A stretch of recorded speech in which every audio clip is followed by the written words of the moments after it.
नमस्कार। सत्यराज लॉस में आप सभी का बहुत बहुत स्वागत है। आज का टॉपिक है कि क्या ऐसी कोई संविदा भी है जहां पर अगर उसमें प्रतिफल न दी गई तो भी वह संविदा वैध होगी, वैलिड होगी। ठीक है फ्रेंड, यानी कि an agreement without consideration may be valid. ठीक है, तो आपको बता दें कि सबसे पहले देखते हैं कि एग्रीमेंट को होने के लिए, किसी करार को होने के लिए कौन कौन से आवश्यक तत्व हैं। ठीक है, और फिर हम आगे चलते हैं और देखते हैं कि क्या कोई ऐसी संविदा हो सकती है जिसमें प्रतिफल न दी गई तो भी वो वैलिड होंगी और लीगल होंगी। ठीक है, तो इंडियन कॉन्ट्रैक्ट एक्ट 1872 का सेक्शन 10 जो है ये कहता है कि किसी भी करार को वैलिड होने के लिए 5 चीज का होना आवश्यक है। ठीक, पहला कि जो करार लोगों के बीच में हो रही है उन पक्षकारों की कॉम्पिटेंसी पर निर्भर करता है, यानी कि जो पक्षकार हैं, जो पार्टीज हैं, वो कॉम्पिटेंट होना चाहिए, यानी मेजर और साउंड माइंड होना चाहिए। ठीक, दूसरा कि जो पार्टी जो करार कर रही हैं उनमें दोनों का कंसेंट फ्री होना चाहिए। फ्री कंसेंट का मतलब यहाँ पर ये है कि जो भी करार हो रहा है, जो कंटेंट है, वो पक्षकार को समझ में आ रहा है। ठीक है, और उन्होंने अपनी इच्छा स्वेच्छा से दी हुई, यानी कि उसमें सहमति जो है वो फ्री होना चाहिए, यानी कि consent should not be govern by any coercion, fraud, under influence या मिसरिप्रेजेंटेशन से कंसेंट प्राप्त नहीं होना चाहिए, यानी कि उस करार में सहमति फ्री होना चाहिए। ठीक, तीसरा को ये है कि जो भी करार हो रहा है वो लॉफुल कंसिडरेशन होना चाहिए, यानी प्रतिफल वो विधिक होना चाहिए। ठीक, कानून की नज़र में वो उसका कुछ मूल्य होना चाहिए, भले ही प्रतिफल चाहे वो कैश हो या काइंड।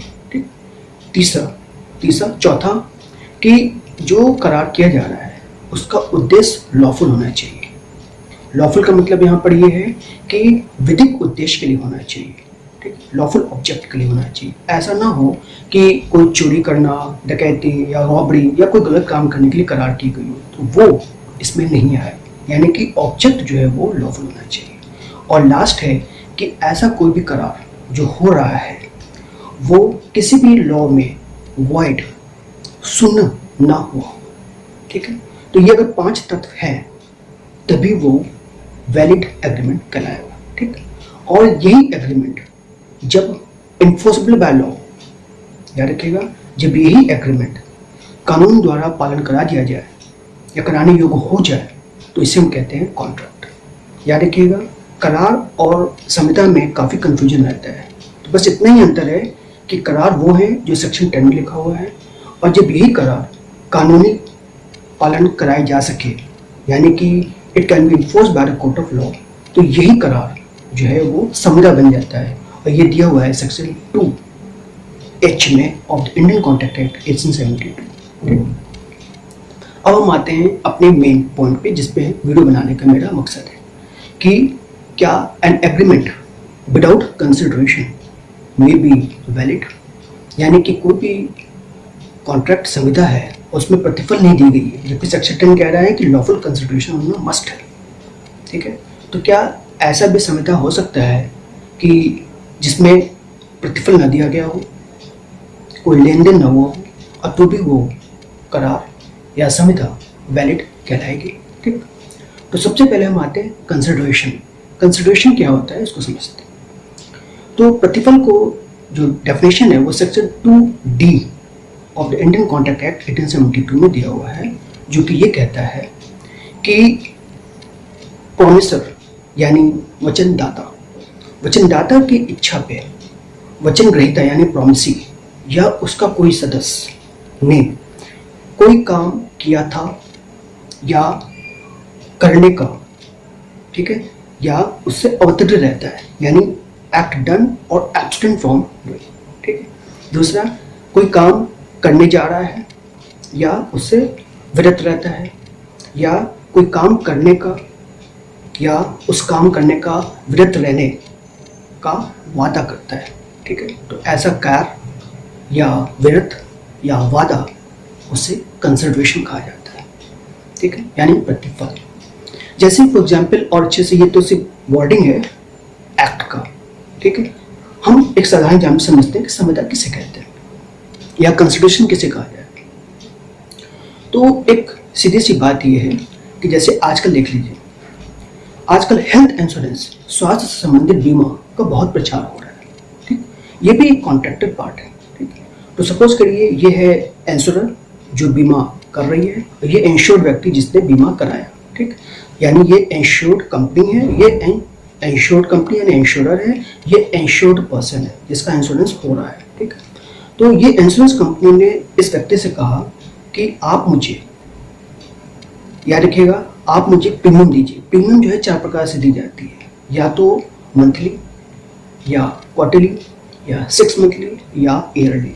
ठीक, तो ये इंश्योरेंस कंपनी ने इससे ऑफर किया कि हमें आप इतना एक निश्चित राशि, जिसे हम प्रीमियम कहते हैं, ठीक है, या जो इंश्योरेंस का प्रीमियम है वो आप हमें हर महीने या तिमाही या छमाही या साल में एक बार हमें इतना दीजिए, और हम आपको अश्योर करते हैं कि साल भर तक या जितना उसका टर्म होगा साल भर के लिए होता है। अधिकतर जो है मेडिकल इंश्योरेंस जो होता है वो 1 साल के लिए होता है। ठीक है, बाकी जो इंश्योरेंस है वो कई साल के लिए होते हैं, लेकिन हेल्थ इंश्योरेंस जो है नॉर्मली 1 साल के लिए होता है।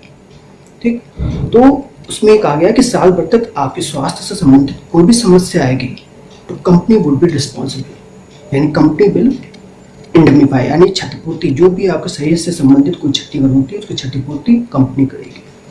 ठीक है, तो ये एक कॉन्ट्रैक्चुअल पार्ट है।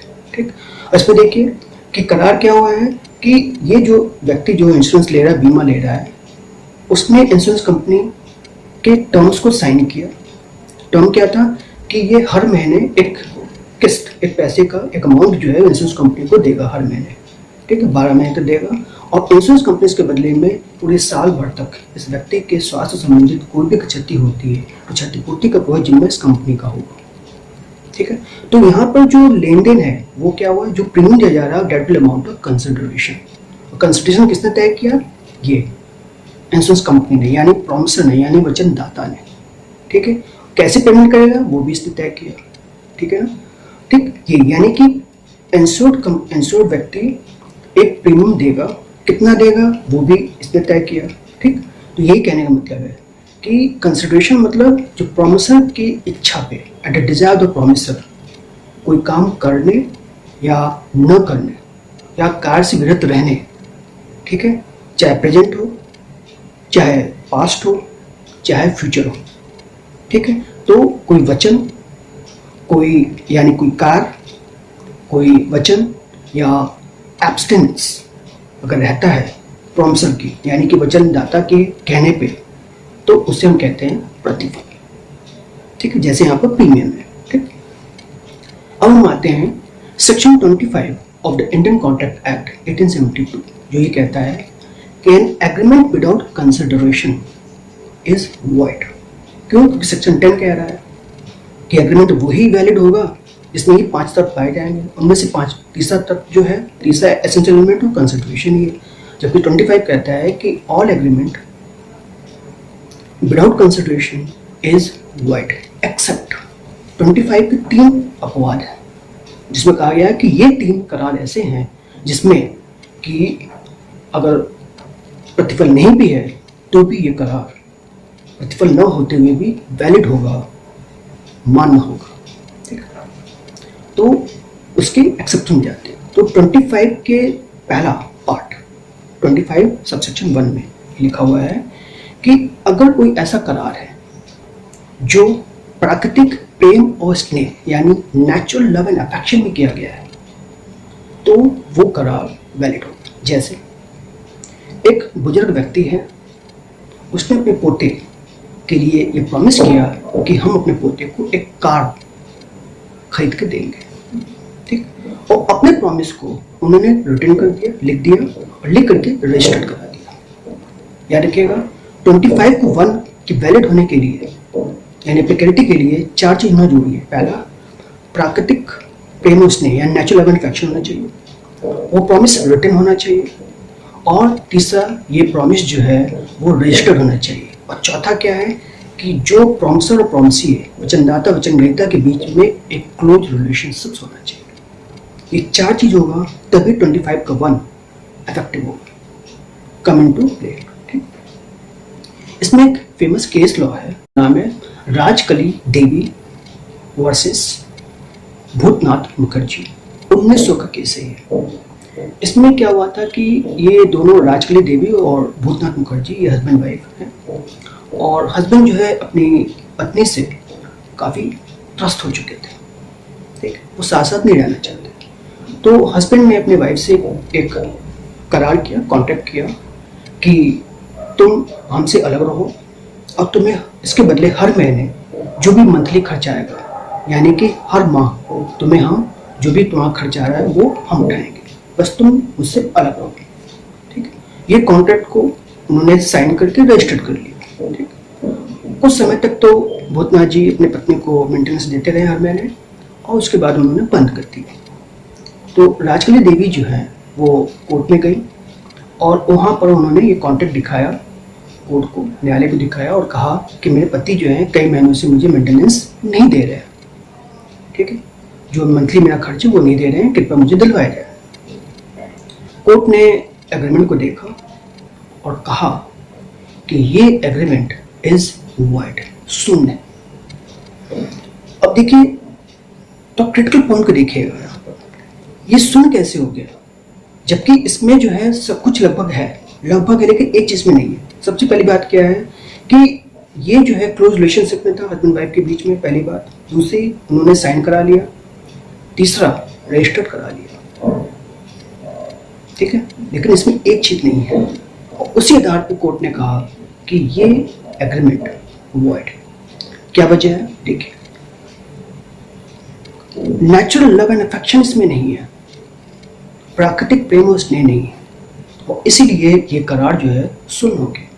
जबकि 25(1) क्या कहता है कि चार चीजों में जोड़िए, natural love and affection, promise हुआ हो, रिटन हो, रजिस्टर्ड हो, और क्लोज रिलेशनशिप्स हो। तीन चीज तो है, एक चीज नहीं है इसमें, नेचुरल लव एंड अफेक्शन। देखिए, अगर नेचुरल लव एंड अफेक्शन है तो हस्बैंड वाइफ साथ में रहना चाहिए। अगर वो सेपरेट हो गए तो उनके अंदर कोई बॉन्डिंग नहीं है, और ऐसा कोई भी करार जो किसी फैमिली को या परिवार को तोड़ता हो वो नेचुरल लव एंड अफेक्शन में नहीं आता। इसलिए सेपरेशन, ये जो करार है वो सेपरेशन का है, साथ रहने का नहीं है, और सेपरेशन जो है it does not amount to natural love and affection. इसीलिए कोर्ट ने कहा कि इस कॉन्ट्रैक्ट को हम पालन नहीं करा सकते, बिकॉज इट इज वॉइड। अब आइए दूसरा देखिए, 25 का 2, जो कि कहता है कि पूर्ववर्ती स्वेच्छा से किया गया कार्य, पूर्ववर्ती स्वेच्छा से किया गया कार्य की क्षतिपूर्ति, यानी compensation for past voluntary services, उसका प्रॉमिस, यानी प्रॉमिस टू पे compensation for past voluntary services, यानी स्वेच्छा से कोई पूर्वक कार्य की गई है या सेवा की गई है, उसके बदले क्षतिपूर्ति देने का प्रतिज्ञा करना। जैसे एग्जाम्पल से देखिए कि ये ए है, ये बी है। ए ने बी के बच्चे को सारे नेसेसिटीज का खर्चा उसने उठाया, वो भी स्वेच्छा से उठाया। ठीक, यानी कि बी के बच्चे को ए ने सारा खर्चा, जो भी नेसेसिटीज था उसने खर्चा किया, वो स्वेच्छा से किया। ठीक, जब बी को पता चला तो बी ने ए से वादा किया कि ये जो स्वेच्छा से उसने कार्य किया है उसके बच्चे की भलाई के लिए, वो उसकी क्षतिपूर्ति करेगा। अगर ऐसा कोई करार है तो वो वैलिड है, भले ही इन दोनों के बीच में कोई कंसिडरेशन नहीं हुई है। ठीक है, कोई लेन देन नहीं हुआ है। ठीक, अब आइए तीसरा 25 का 3, जो कि कहता है कि प्रॉमिस टू पे amount for the time barred डेब्ट, यानी कि काल बाधित ऋण के भुगतान की प्रतिज्ञा। ठीक, अब देखिए एग्जाम्पल समझते हैं इसको कि टाइम बार्ड डेब्ट के भुगतान की प्रतिज्ञा। इसमें क्या है कि ए ने बी से 1 लाख रुपए उधार लिया, ठीक, और कहा कि 6 महीने के अंदर आपको इसे लौटाना होगा। 6 महीने लैप्स हो गए, यानी वो उधार जो है वो टाइम बार डेब्ट हो गया, 6 महीने तक पेमेंट नहीं हो पाया। अब ये जिसने लोन लिया हुआ है, यानी जो डेटर है, उसने क्रेडिटर से जिसने लोन दिया कि एक लिख करके करार कर दिया कि हम अगले 3 महीने में 50,000 रुपये हम देने को तैयार हैं। ठीक, याद रखिएगा, जो करार है डेटर करेगा उसके द्वारा साइंड होना चाहिए। बस इतनी में यह एसेंशियल है कि जो भी करार हो रहा है दोबारा जो टाइम बार डेट के लिए, तो उसमें जो है सिर्फ लिखित होना चाहिए, चाहे ये डेटर खुद लिख दे या इसका कोई आदमी या एजेंट। ठीक, बस ये एसेंशियल है इसमें। तो ये डेटर ने एक कागज लिख के दे दिया, साइन कर दिया कि हम अगले 3 महीने में 50,000 देने को तैयार हैं। ठीक, अब ये जो करार है लिखित, ये भी वैलिड कॉन्ट्रैक्ट कहलाएगा, भले ही इन दोनों के बीच में कोई कंसिडरेशन का लेन देन नहीं हुआ है, खासकर जब टाइम बार डेप्ट से संबंधित है। टाइम बार डेप्ट को एक्सटेंड करने की बात आई है, उसमें कोई लेन देन नहीं हुआ है, फिर भी ये करार जो है वो वैलिड कहलाएगा। ठीक है, वो वैध कहलाएगा। ये 3 to 25 के पार्ट में दिया हुआ है। देखिए कुछ एक्सप्लेनेशन से आए हुए हैं 3 और कॉन्ट्रैक्ट। देखिए पहला कॉन्ट्रैक्ट क्या है, गिफ्ट, यानी कि 3 के बाद चौथा गिफ्ट, यानी किसी प्रकार का दान, जो section 123 of the transfer property act 1881 में दिया हुआ है। किसी प्रकार का दान एक व्यक्ति दूसरे को देता है, ठीक है, डोनर दोनों के दिया, ठीक है, स्वेच्छा से देना चाहिए। तो इसमें दान में भी कोई लेन देन नहीं होता है। ठीक है, इसमें कोई कंसिडरेशन प्रतिफल नहीं दिया, क्योंकि एक बार अगर दान में कोई प्रतिफल दे दी गई तो फिर सेल हो जाएगा, विक्रय हो जाएगा, वो दान नहीं रहेगा। ठीक है, तो जब भी ऐसे कोई चैरिटेबल कोई चीज़ की जाती है या दान दी जाती है तो उसमें उसके बदले रिटर्न नहीं ली जाती, यानी कि प्रतिफल, यानी कोई चीज़ दी गई उसके बदले कोई फल को प्राप्त करना ही कंसिडरेशन किया जाता है। ठीक है, तो दान में भी कोई प्रतिफल नहीं आता। ठीक, जो section 123 of the transfer property act में है। चौथा, अब पांचवा देखिए, पांचवा जो है एक section 63 of the Indian contract 1872 में। इसमें प्रॉमिसर प्रॉमिसी को जो कॉन्ट्रैक्ट के जो टर्म्स है, यानी जो परफॉर्मेंस ऑफ द कॉन्ट्रैक्ट, उसको करने के लिए या तो 3 चीज़ें हैं, या तो वो डिस्पेंस कर देगा, रिमिट कर देगा, या टाइम को एक्सटेंड कर देगा। यानी कि प्रॉमिसर जो वचन दाता है, वचन ग्रहीता को जो वचन लिया गया है उसको कार्य करने के लिए या तो छूट दे देगा, या तो पार्शली या टोटली रिमिट कर देगा, माफ कर देगा, या तो उस समय जो टाइम पीरियड है वो परफॉर्मेंस प्रॉमिस उसको एक्सटेंड कर देगा। ठीक है, तो जब भी ऐसा कोई 3 चीज होता है, डिस्पेंस, रिमिट और extending of time limit for performance of promise, तो ऐसा भी करार में कोई कंसिडरेशन प्रतिफल नहीं होता है और फिर भी वो करार वैलिड होगा, वो वैध होगा। ठीक, और लास्ट है अभिकरण, यानी एजेंसी, जो कि section 185 of the Indian contract act 1872, यानी कि जो अभिकरण जो प्रिंसिपल और एजेंट के बीच में होता है, प्रिंसिपल और अभिकर्ता के बीच में होता है, उसमें भी जब अभिकरण होता है, लॉ ऑफ एजेंसी जब क्रिएट होती है सेक्शन 185 द कॉन्ट्रैक्ट एक्ट के अंतर्गत, तो उसमें भी कोई लेन देन नहीं होता है। ठीक है, यानी कोई कंसिडरेशन का लेन देन नहीं होता है, कोई प्रतिफल उसमें नहीं दी जाती है। ठीक है, अब फिर भी वो कॉन्ट्रैक्ट प्रिंसिपल एजेंट के बीच में वैलिड होता है। ठीक है, यानी कि देखा जाए तो कुल 6 प्रकार के संविदा हैं जिसमें प्रतिफल न होते हुए भी वो संविदा वैध कहे जाते हैं। ठीक है, पहला जैसे मैंने बताया 25 का 1 नेचुरल मैन्युफैक्चरिंग पे, दूसरा जो पास्ट वॉलंटरी सर्विसेज है उसके कंपनसेट करने का प्रॉमिस, यानी promise to compensate the past voluntary services, तीसरा promise to pay the amount for time bound डेब्ट, चौथा gift section 123 of the transfer property act, पांचवा section 63 of the Indian contract act, और छठा है law of agency section 185 of the Indian contract act. यानी कि कुल 6 प्रकार का संविदा है जिसमें प्रतिफल न होते हुए भी, कंसिडरेशन न होते हुए भी वो वैध होंगे, लीगल होगा और वैलिड होगा। ठीक है friend, that's it. Thank you for watching the video. अगले वीडियो पे हम नए प्रश्न के साथ आपके समक्ष प्रस्तुत होंगे। तब तक के लिए जय हिंद, वंदे मातरम।